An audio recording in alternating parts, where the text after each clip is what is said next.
ఈ మాట మీ అమ్మా నాన్నను అన్నయ్యను అడిగే చెప్తున్నారా? మన రాజ్యాంగం ప్రతి పౌరుడికి ప్రేమించే హక్కు కల్పించింది. ఆ హక్కుతోనే శ్రీలక్ష్మి స్టూడెంట్ కళ్ళ ముందే దారుణంగా హత్యకు గురైంది. అదే హక్కుతోనే ప్రత్యూష నడి రోడ్డుపైన యాసిడ్ దాడిలో ప్రాణాలు కోల్పోయింది. ఇలా చెప్పుకుంటూ పోతే ఎంతోమంది ప్రేమ పేరుతో ప్రేమించుకోవచ్చని నమ్మి వంచబడుతున్నారు. బలి అనే పదానికి పర్యాయ పదంగా మారిన నేను నిన్ను ప్రేమిస్తున్నాను అనే పదానికి అర్థమేంటో తెలుసా? తనకు నచ్చిన వ్యక్తికి తన సర్వస్వాన్ని జీవితాన్ని అర్పించడాన్నే ప్రేమ అంటారు. ఏకాంత ప్రదేశంలో ఒక స్త్రీ తనకు నచ్చిన వాడికి మనస్సును శరీరాన్ని హక్కును సైతం స్వాధీనం చేసినట్లే మన హిందూ సాంప్రదాయంలో కూడా తనకు భర్తగా వచ్చే పురుషుడికి స్త్రీని పెద్దలు ముత్తైదువులు కలిసి సాంప్రదాయబద్ధంగా పురోహితుడి మంత్రోచ్చరణతో ఏకం చేస్తారు. అలాంటి ఘనమైన వేడుకను కాదనుకుని మీరిలా అడ్వాన్స్ అవ్వడం అవసరమా? మీరు నన్ను ప్రేమించకపోతే మీకు భర్త దొరకడా? నేను మిమ్మల్ని ప్రేమించకపోతే నాకు భార్య దొరకదా? నా ఫ్రెండ్ మిమ్మల్ని ప్రేమిస్తున్నాడని చెప్పినప్పుడు నేనెంత బాధపడ్డానో మీరు నన్ను ప్రేమిస్తున్నారని చెప్పిన ఈ క్షణము అంతే బాధపడుతున్నా. ఒక మగాడిగా ప్రవర్తించాల్సిన నా ఫ్రెండు ముందుగా ప్రేమించాల్సింది తన తల్లిదండ్రుల్ని, తన కుటుంబాన్ని, తోటి సహచరుల్ని, ఉద్యోగాన్ని, హక్కులు కల్పించిన చట్టాన్ని, దేశాన్నే తప్ప ఒక పురుషుని ప్రియుడిగా, ఒక స్త్రీని ప్రియురాలిగా చెప్పి ప్రేమను వ్యక్తపరచడాన్ని ఈ దేశ పౌరుడిగా నేను అంగీకరించను. నిజంగా మీరు ప్రేమను గౌరవిస్తే, ఆరాధిస్తే ముందుగా తలుపులు తట్టవలసింది మీ ఇంటివే, చెప్పవలసింది మీ తల్లిదండ్రులకే.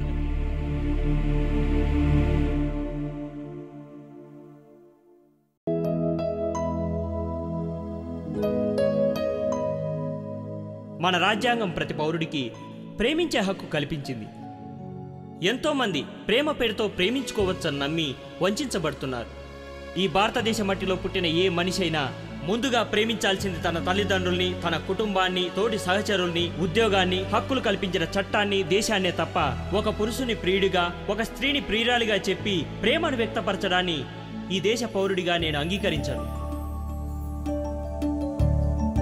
నేను నిన్ను ప్రేమిస్తున్నాను అనే పదానికి అర్థమేంటో తెలుసా? తనకు నచ్చిన వ్యక్తికి తన సర్వస్వాన్ని జీవితాన్ని అర్పించడాన్నే ప్రేమ అంటారు.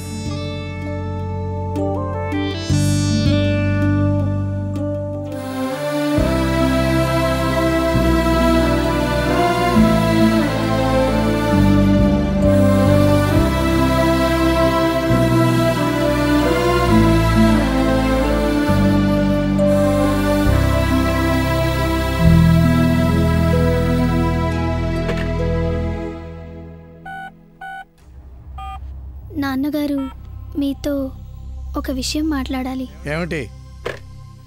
మనతో సంగీత కచేరీ పెట్టించిన ఆ శంకర్ అయితే అతను సాఫ్ట్వేర్ ఇంజనీర్, చాలా మంచివాడు. నేను అతన్ని ప్రేమిస్తున్నాను.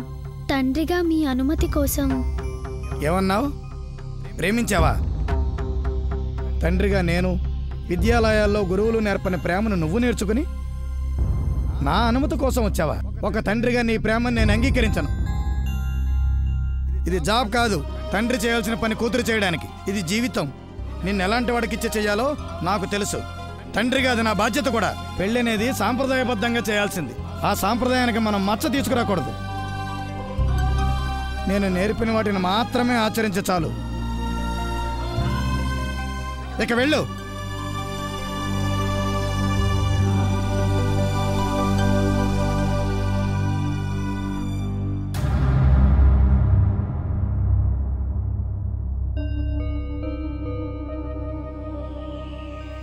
ఏమైందే?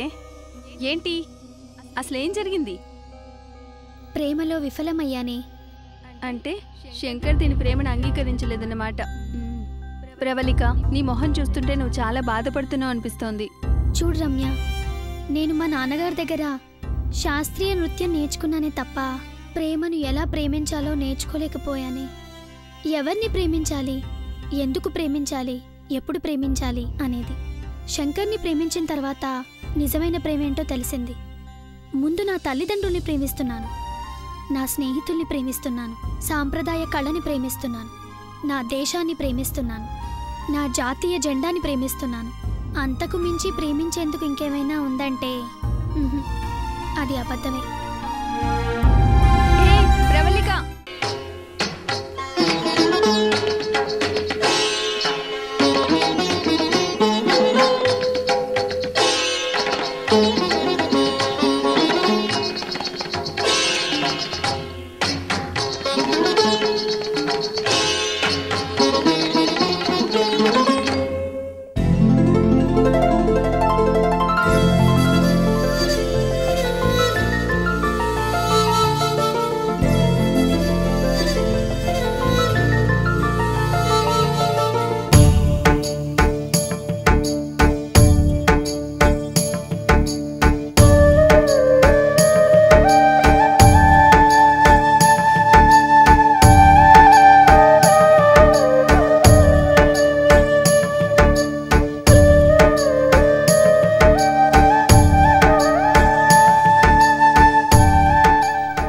తీసుకోమా.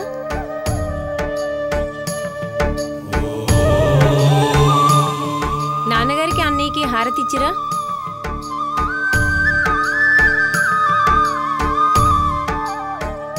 నాన్నగారు హారతి తీసుకోండి.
ఎవరు మీరు? మేమేం సైంటిస్ట్లమా, కనబడట్లే ఫ్యాక్షనిస్ట్లం అన్నా. అయితే మీకేం కావాలి? నాకేం కావాలో ఎవడు కావాలో ఈ ఉత్తిరెడ్డి గాడికి బాగా తెలుసు. ఉత్తిరెడ్డా? ఆడి పేరు సైదులు, మా ఇంట్లో పనుడు. పనోడా?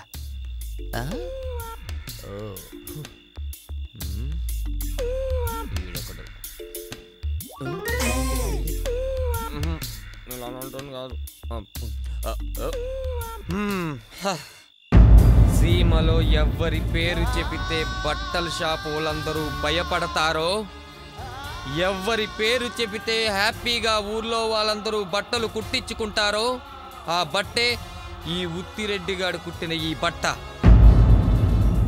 మీరు అన్నట్టు ఆయన పేరు సైదులు కాదు, మరి రాయలసీమలో ఆయన ఓ పెద్ద పెద్ద టైలర్. అంత పెద్ద టైలర్ అయ్యండి మీరు మా దగ్గర పనిచేస్తున్నందుకు మమ్మల్ని క్షమించండి.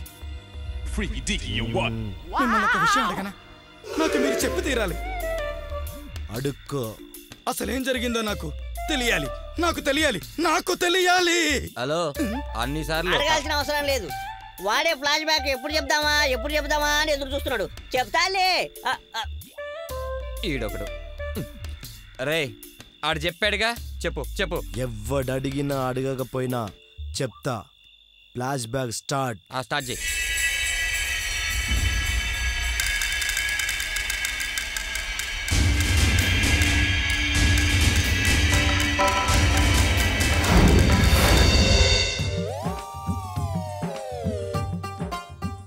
రాయలసీమలో నేను పెద్ద పేరు మోసిన టైలర్ని.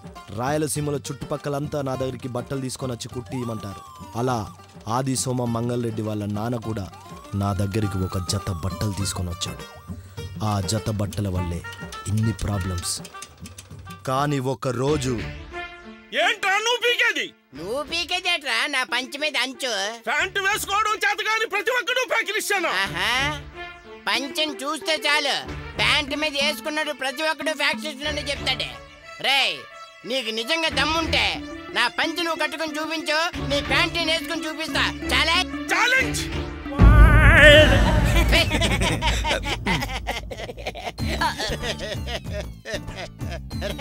వీడికి అసలు సిగ్గులేదురా. అదే నేనైతేనా ఆ ప్యాంట్ అక్కడే వదిలేసి కట్రాయితో తిన్నగా ప్యాంట్ కుట్టోడి దగ్గరికి వెళ్ళి అడ్డంగా మర్డర్ చేసేవాడిని. అంతవరకు నేను ప్యాంట్ వేసుకున్నాను కదా. అసలు ఏ రోజు వేసుకున్నావని?